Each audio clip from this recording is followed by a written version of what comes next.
Chers téléspectateurs de TV Liberté, voici une nouvelle édition de Livre Libre, au cours de laquelle j'ai le plaisir d'accueillir Monsieur Thibault de la Tocquenay. Bonjour. Bonjour Thibault, nous nous connaissons depuis longtemps, vous et moi. Vous avez une carrière particulièrement riche, tant sur le plan intellectuel, industriel, devrais-je dire, puisque vous êtes diplômé de l'école centrale, vous êtes ingénieur, vous avez créé quantité de sociétés, d'entreprises, vous étiez un créateur d'entreprises dans le domaine de la haute technologie. Vous avez un parcours politique qui est aussi intéressant, vous avez... vous vous rattachez à la droite nationale, vous avez combattu avec les chrétiens, aux côtés des chrétiens du Liban, et pas seulement des chrétiens du Liban. D'ailleurs, vous en avez rapporté, vous avez rapporté de ces combats. Liban, Nicaragua, Salvador. Et Croatie. Mais la Croatie, j'ai pas combattu. J'ai, comme tout le monde, j'ai accompagné des convois. Je me souviens, voilà, absolument, oui. Un ouvrage, Les peuples rebelles, voilà, ce sont les peuples qui ne se laissent pas faire. Qui ont résisté au communisme et à l'islamisme. Voilà, les peuples rebelles. Vous avez écrit également... c'est un ouvrage collectif. Auquel vous avez participé. Oui, délocalisation, ce n'est pas une fatalité, mais il fallait... On a été les premiers absolument, à dénoncer ce phénomène. À dénoncer ce phénomène des délocalisations et à dire qu'on pouvait parfaitement l'enrayer et qu'il n'y avait pas que la planétisation, pour reprendre une expression de notre ami le professeur Jean-Claude Martinez, des courants de commerce n'imposait pas justement ces délocalisations. Et d'ailleurs, aujourd'hui, tout le monde parle des relocalisations. Absolument. Donc on est vraiment, encore une fois, précurseur, si on veut, mon cher Bruno. Voici un autre ouvrage, ça, c'est le premier. La décomposition de la Ve République, voilà, où vous faites là aussi sur la corruption. Le dossier brûlant de la corruption en France. Il faudrait l'actualiser, tout simplement, je pense. Là encore, on a été les premiers. C'était un colloque organisé par, je crois, vous-même et Jean-Marie Le Pen, où on a dénoncé les premiers la corruption du monde politique. Tête haute et main propre, c'était le fameux slogan. Et il y avait de quoi faire. Absolument. Et puis, voici le dernier ouvrage qui va nous retenir, lui, plus longuement, et qui s'intitule « Le choix souverainiste ». Voilà. Il est préfacé par Marine Le Pen. Tout à fait. J'ai trouvé la préface fort intéressante d'ailleurs. Et en sous-titre, les 5 blocages à faire sauter pour redresser la France. Alors c'est intéressant parce que c'est un livre qui fait à la fois le constat de la situation, et un constat méticuleux, argumenté, technique, même parfois, un peu ardu même, et puis qui propose des solutions. Voilà. Alors je vais vous donner la parole plus longuement, mais pour structurer notre exposé, j'ai compris que vous aviez identifié donc 5 blocages. Et parmi ces 5 blocages, il y a 3 verrous et 2 lames de fond. Ah oui. N'est-ce pas ? Oui. 3 verrous. Alors, les verrous, je les énumère simplement, vous allez nous dire ce que vous entendez par là. Il y a un premier verrou, c'est la divergence du capitalisme. Vous allez nous expliquer dans un instant ce que vous entendez par là. Le deuxième verrou, la confiscation de notre souveraineté par Bruxelles, pour faire simple. Multiple. Le troisième, et ça c'est assez original, mais ça vous est propre, c'est l'absence de véritable représentation professionnelle en France, digne de ce nom. Et puis les 2 derniers blocages, ce sont ce que vous appelez des lames de fond. Là, ce sont plus des blocages purement techniques. Ça asphyxie en quelque sorte la vie économique. C'est la spirale de la désindustrialisation à laquelle vous reliez, si j'ai bien compris, aussi le déclin de notre agriculture. Absolument, la désertification rurale. Voilà, désertification rurale. Et enfin, le 5e, très important, le problème démographique, immigration, dénatalité. Le couple. Voilà. Alors, partons du premier. Pouvez-vous nous dire ce que vous entendez par divergence du capitalisme? Oui, alors c'est un mot un petit peu intellectuel, mais on a un problème avec bien sûr, nous défendons le capitalisme d'entreprise, je crois, nous partageons cela dans la droite nationale et populaire et sociale. La liberté d'entreprise. Voilà, mais il y a une tendance naturelle au capitalisme à se concentrer, c'est ce que j'appelle la concentration du capital, mais même Marx, qui donnait des mauvaises solutions, l'avait bien étudié, et pas que lui. Et puis alors la divergence, c'est le fait que non seulement le capitalisme se concentre, mais en plus plus, il a tendance à ne plus alimenter en fonds propres les entreprises, alors que c'est sa finalité première. Et en fait, il tourne autour de lui-même et en fait, il alimente la spéculation. Et au lieu que la manne, par exemple, de l'épargne des Français aille au moins en partie alimenter l'augmentation des fonds propres des entreprises, qui est absolument fondamentale pour créer de la richesse, eh bien en fait, les entreprises en fait sont très orphelines de fonds, particulièrement en France, parce que le capitalisme français et le système bancaire français en particulier, qui est bien plus mauvais que le système bancaire allemand, qui est beaucoup plus au service de l'entreprise, a tendance à snobber les entreprises et à ne créer que des produits dérivés pour faire de la spéculation dans toutes ses formes à la bourse. Et donc, la divergence, c'est justement qu'il faut, par des incitations financières, c'est le gouvernement qui doit faire ça, en partenariat. Il ne s'agit pas d'imposer cela aux financiers et au système bancaire, les inciter à nouveau à rediriger une partie des fonds pour augmenter les fonds propres des entreprises via des fonds d'investissement, de fonds de capital développement, de capital transmission. Il n'y a pas assez d'argent pour transmettre quand les cadres veulent reprendre les entreprises, où est-ce qu'ils peuvent emprunter, etc. Et le capital également, création, j'en sais quelque chose puisque j'ai créé des entreprises. Vous avez créé beaucoup d'entreprises. Et merci les business angels, qui sont en fait des anciens chefs d'entreprise qui permettent à des nouveaux chefs d'entreprise qui créent leurs entreprises d'émerger, mais c'est peanuts par rapport à ce que devrait être, par exemple, les business angels en France, c'est même pas 100 millions. Aux États-Unis, c'est 2 milliards. Et donc, les fonds d'investissement sont vraiment, c'est vraiment très choquant. C'est une des explications. On a un système bancaire en France qui est très bancal et qu'il faut remettre, il faut faire sauter ce verrou, donc ce que j'appelle de la divergence du capitalisme, pour le réaiguiller vers l'entreprise. Alors, voilà. vous avez d'ailleurs des analyses qui sont extrêmement intéressantes sur, par exemple, les mécanismes de la spéculation. Moi, j'ai les choses que je savais vaguement, mais enfin qui sont précisées dans votre ouvrage,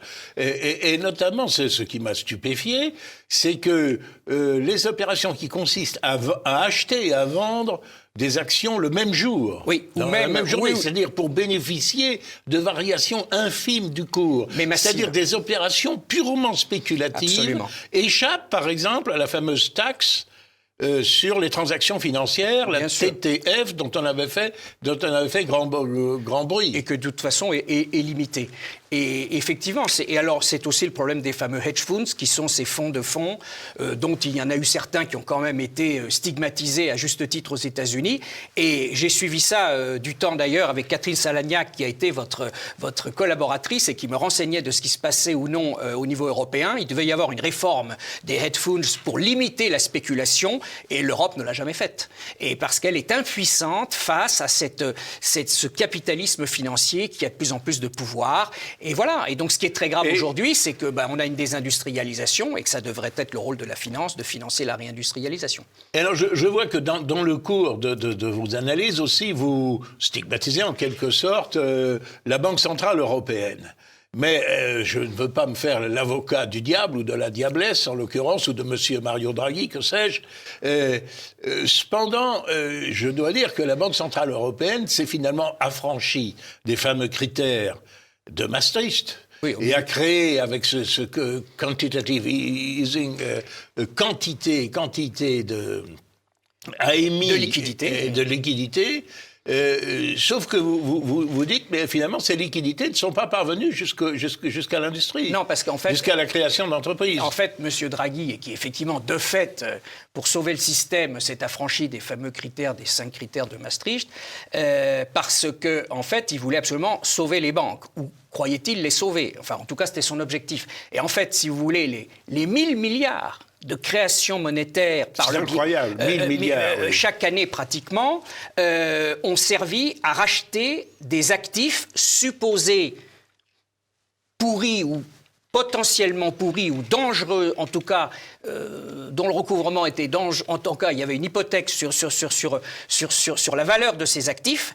Et en réalité, ça n'a servi uniquement qu'à atterrir si vous voulez, au niveau des fonds propres des banques. Mais les banques, en cascade, n'ont pas servi le capital des entreprises. Donc, en fait, c'est ce que disiez aussi, il faudrait en prendre une partie. Vous disiez aussi ça a servi à racheter des obligations émises par les États membres. Ah oui, mais parce que justement, là, ils prennent le moins de risques possible. Ils partent du principe que les États membres sont solvables à l'infini. Pourquoi pas? Mais je veux dire, ce qu'il faut bien comprendre, c'est qui crée la richesse. Il faut redire que la richesse est créée, mais je pense qu'on partage tout cela, mais il faut le redire. La richesse est créée, d'abord la valeur, et puis la richesse est créée par les entreprises. Et plus elles sont industrielles ou agricoles, plus il y a une portion importante de la valeur ajoutée dans le compte de résultat est important. Vous montrez très bien que l'idolâtrie dont on a entouré les services, en réalité, très peu de création de valeur. Est une très grave erreur, parce que les services, comme le nom l'indique d'ailleurs, n'existent que pour servir. Et puis c'est surtout accessoirement à la production de et vous facturez surtout de la main-d'œuvre, même de la main-d'œuvre qualifiée, de la main-d'œuvre de haut niveau. Alors que quand vous créez un produit industriel ou un produit agroalimentaire issu de l'agriculture, vous créez une marge à partir de rien, ex nihilo. Quand, par exemple, vous avez eu la gentillesse de citer des entreprises que j'ai dirigées, je suis assez fier aujourd'hui parce que figurez-vous qu'avec Avatar 2, vous voyez, comme ça on est dans l'activité cinématographique, j'ai revendu, moi à l'époque, il y a 3 ans, mon entreprise a créé une entreprise qui fabriquait des lunettes 3D, mais à système à cristaux liquides. Oui. Eh bien, mon repreneur, aujourd'hui, est en train d'exploser son chiffre d'affaires grâce... et James Cameron lui-même a reconnu que nos lunettes étaient les meilleures. Alors voilà, donc ça c'est... Voilà. Et donc, ce que je veux dire... Pour voir les films en relief. En 3D et d'une manière beaucoup mieux que les lunettes passives. 3 dimensions. Que les lunettes passives et jetables. Et donc, si vous voulez, ça c'est typiquement... Mais il y a beaucoup d'entreprises de ce genre dans la haute technologie qui créent à partir de brevets, qui créent des produits qui ont 80% de marge brute. Donc, et c'est ça qui crée de la valeur. Or, M. Draghi, c'était d'ailleurs une revendication, vous vous rappelez de la fameuse histoire, on sort de l'euro ou pas de l'euro. Mais en réalité, bon, ne sortons pas de l'euro, très bien. Il y a un danger pour sortir de l'euro, etc., on l'a bien compris. Mais en revanche, on peut recouvrer une partie de notre souveraineté monétaire. Et je proposais que, c'est d'ailleurs un des apanages de maîtriser sa monnaie, c'est la création monétaire. Ce qu'a fait M. Draghi à tout bout de champ. Il dit, attendez, la France qui pèse peut-être 15 ou 20% du PIB européen, nous revendiquons que sur vos 1000 milliards, il y en ait 20% qui nous reviennent à nous, ou 15%. Et nous, au lieu de racheter des actifs de banque, eh bien, nous alimenterons un fonds d'investissement stratégique pour réindustrialiser. En quelque sorte, un fonds souverain. Oui, exactement, par exemple. Oui. Voilà, un fonds souverain. Alors, on peut l'adosser sur l'épargne des Français, mais on peut l'adosser aussi sur la création monétaire de la Banque Centrale Européenne. Voilà. Donc ça, c'est justement pour recentrer le rôle de la finance vers l'entreprise et qu'elle arrête de rester sur elle-même à uniquement alimenter une spéculation qui, à un moment donné, se traduit par des bulles qui finissent par s'écrouler. Je comprends. Écoutez, on a évoqué donc aussi au passage Bruxelles. J'aimerais que vous nous en disiez un peu plus sur quelque chose qui vous est, je crois, propre. C'est cette absence de vraie représentation professionnelle que vous... Qui est un peu un mal français. Et en quoi est-ce que ce mal, finalement, il porte atteinte à la souveraineté de la France? Oui, alors... souveraineté économique. Nous avons des confiscations de souveraineté par l'Europe. Par exemple, aujourd'hui, on voit bien que la souveraineté énergétique, c'est dangereux. Tout ce que nous disons est vérifié aujourd'hui. Bien sûr. Bon, voilà, nous soutenons, si on veut soutenir notre nucléaire, il faut recouvrer notre souveraineté énergétique. Non, l'absence de réelle représentativité professionnelle, que ce soit par le biais de syndicats qui ne sont pas assez représentatifs, parce qu'il y a un taux de syndicalisation qui est l'avant-dernier d'Europe. Hein, nous sommes juste au-dessus de la Finlande. Ouais, mais comment remédier à cela? Alors voilà, je propose des solutions. Mais juste pour terminer, le fait qu'il y ait des grèves à tout bout de champ, voilà, je veux dire, dans les autres pays, même quand on s'oppose à des réformes, et ça c'est tout l'honneur, je dirais quand même, il faut quand même oser le dire, de notre groupe à l'Assemblée nationale présidé par Marine Le Pen, c'est de dire, bon, nous nous opposons par exemple au problème de la retraite, mais nous n'allons pas bloquer le pays avec des grèves. Bon, quand vous avez des syndicats qui sont vraiment représentatifs, et des branches professionnelles encore plus, à ce moment-là, vous n'avez pas besoin de faire des grèves, parce qu'en Allemagne ou en Suède, les branches professionnelles ont un tel poids que, d'abord, elle représente le bien commun, donc ça évite d'avoir des tendances extrémistes, et puis ensuite ou révolutionnaires à la Martinez. Et en plus, eh bien, le gouvernement a un interlocuteur privilégié en plus de la représentation politique. Donc le pays marche sur ses deux jambes, alors qu'en France, mais les syndicats, les gens ne se reconnaissent pas dans les syndicats. Donc, on a des syndicats jusqu'aux boutistes qui, la seule chose qu'ils savent faire, c'est déclencher des grèves parce qu'ils tiennent encore le ferroviaire, les raffineries, etc. Mais c'est pas comme ça qu'on réforme réellement un pays. Qu'exceptionnellement on fasse une grève, oui, mais ce ne doit pas être la méthode pour réformer. Alors, comment faire ? Eh bien, là, nous avons la solution, et je dois dire que Marine Le Pen avait repris tout à fait cette position, c'est qu'il faut libérer le syndicalisme, et il faut supprimer ce que la loi Fillon finalement, la loi Fillon se proposait de libérer les élections dans les entreprises, et a fait pire que le mal, puisqu'elle a supprimé ce qu'on appelait le critère de représentativité issu de 45, qui donnait ce monopole de représentativité, de présentation de candidats au premier tour des élections professionnelles. Oui. Et on a remplacé ça, et Fillon, ça c'est typiquement Sarkozy et Fillon. Ils détectent quelque chose, éventuellement comme nous, pour une fois, qui est à réformer, et le remède est pire que le mal. Qu'est-ce qu'il a fait, Fillon ? C'est la loi du 20 août, je crois, ou 21 août, je le cite dans le bouquin, 2008, au début du quinquennat. Il a fait disparaître ce présomption irréfragable de représentativité issue de la résistance, qui faisait qu'il y avait 5 syndicats officiels, par le critère de l'audience. Mais le critère de l'audience, il l'a mis à 8% et très vite à 10%. Ce qui fait que même la CFTC et Force ouvrière ont refusé de signer ce texte, parce qu'ils ont très bien compris que dans certains secteurs, ils ne faisaient pas 8 ou 10%. Il fallait mettre ce seuil à 3% ou à 1% pour que de nouveaux syndicats puissent émerger. Ces effets de seuil sont destinés, évidemment, à empêcher l'émergence de forces nouvelles. Nous avons connu cela dans le domaine politique. Je crois que oui. Bien sûr. Et on voit d'ailleurs, mon cher Bruno, que de même qu'il y a l'absence de proportionnel est absolument capitale pour expliquer le fait que nous ne sommes pas encore au pouvoir, eh bien, il y a un autre blocage parallèle en France, c'est ce blocage qu'exercent des syndicats qui, en fait, ne représentent que 7 ou 6% des travailleurs et qui n'ont pas la légitimité, en réalité, pour être les vrais interlocuteurs, d'où des grèves à n'en plus finir. Alors, si vous le voulez bien, passons au 4e blocage, qui, lui, se présente sous l'effet d'une lame de fond, non pas d'un blocage technique, c'est la spirale de la désindustrialisation et aussi du recul de notre agriculture. Oui, là, en fait... Là, vous donnez des chiffres qui sont extrêmement parlants. C'est vrai que nous avons perdu la moitié de notre potentiel industriel. En emploi et en PIB. En emploi, en valeur. En gros, depuis 25-30 ans, on est passé de 20% de PIB industriel à 10%, et l'emploi a été divisé par 2. Et je fais exprès toujours de bien relier, et je vais essayer de démontrer pourquoi après, la vague de désindustrialisation et la désertification rurale et la baisse de notre agriculture. Alors, il faut ça c'est une originalité de votre ouvrage. Parce qu'effectivement, la désindustrialisation ne s'est pas faite par la disparition des grands ensembliers ou des grandes entreprises dont on a la chance qu'elles soient encore là. Je ne sais pas jusqu'à quand, mais on a encore des grands ensembliers dans l'aéronautique, encore dans l'automobile, etc. Même dans le naval, on a encore quelques grands paquebots qui sortent. Mais le problème, c'est la sous-traitance. Et la sous-traitance qui est incarnée par des PMI, c'est-à-dire des entreprises de moins de 250, ou même des ETI, des boîtes qui font... Précisons ce que veut dire ETI. Entreprises à taille intermédiaire, de 250 à 5000. Et ça, c'est les joyaux d'une économie.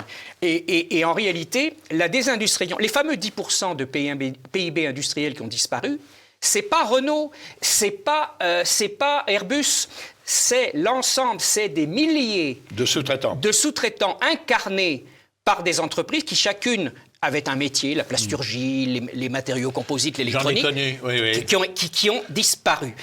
Et alors voilà, et où est-ce qu'elles étaient implantées ? Elles n'étaient pas implantées dans les métropoles. Elles étaient implantées dans les territoires ruraux, figurez-vous, ou semi-ruraux.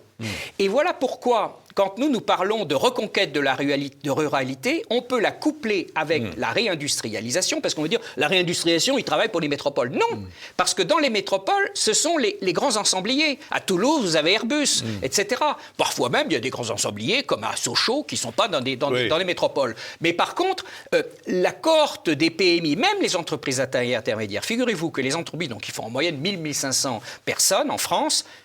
Alors parfois le siège est en métropole, mais les unités de fabrication sont à 70% dans les zones semi-rurales et rurales. Donc quand on va travailler pour la réindustrialisation, on va en même temps travailler pour la reconquête de la ruralité et de la semi-ruralité. Et j'inclus d'ailleurs dans la réindustrialisation l'agroalimentaire, qui est quand même la 3e industrie française et qui nous relie à l'agriculture. Et voilà pourquoi d'ailleurs l'agroalimentaire est encore largement bénéficiaire. Si on a encore aujourd'hui une balance commerciale qui est à moins 100 milliards, parce qu'on y court, on doit être à moins 90, et non pas à moins 150, c'est parce qu'on a l'agroalimentaire et qu'on a quand même, heureusement, encore un peu d'industrie. Oh, la balance commerciale, elle a franchi des records aujourd'hui. Et je crois qu'on doit dépasser les moins 100. Ah oui, mais c'est bien fou. Plus. On était à moins 85. Vous vous rendez compte? Non, mais je crois qu'on en est à 160. C'est la catastrophe, peut-être pas 160. Mais alors que l'Allemagne est largement bénéficiaire, et je voudrais dire quelque chose. Mais ça, c'est parce que l'Allemagne... Et on est déficitaire depuis 20 ans. Depuis 20 ans. Parce que 2002, le déficit, il s'accumule. Tout à fait. Si un ménage vit une année au-dessus de ses moyens, mais que l'année suivante, il se rattrape, c'est pas très grave. Mais si pendant 20 ans, il vit au-dessus de ses moyens, en achetant davantage qu'il n'a de ressources, c'était. Il nous reste seulement très peu de temps pour évoquer peut-être le dernier blocage de la situation économique et sociale française, parce que ce que vous voulez, c'est réconcilier l'économique et le social, c'est le problème démographique. Et là, je crois que vous avez tout à fait raison d'insister sur ce problème dramatique dont personne ne parle. En tout cas, en France. Et alors, vous avez remarqué, mon cher Bruno, que depuis quelque temps, et par la voix d'ailleurs du Rassemblement national, mais même repris par les LR, et là le livre était un peu précurseur, c'est que José Couplé, comme mal français et comme lame de fond qui endiguait toute possibilité de redressement économique, je reliais l'immigration et la vacuité démographique. Parce que ça va ensemble. Bien sûr, la nature a horreur du vide. Exactement. Et en fait, j'ai été chercher pour les solutions, je ne vous le cache pas, tout ce qui se fait en Pologne, en Hongrie et même en Allemagne. Parce que figurez-vous que les Allemands et que Mme Merkel, qui, Dieu sait, a fait beaucoup de mal... Oui, a ouvert grandes les portes. Mais figurez-vous que sans le dire, parce que paraît-il que ce n'est pas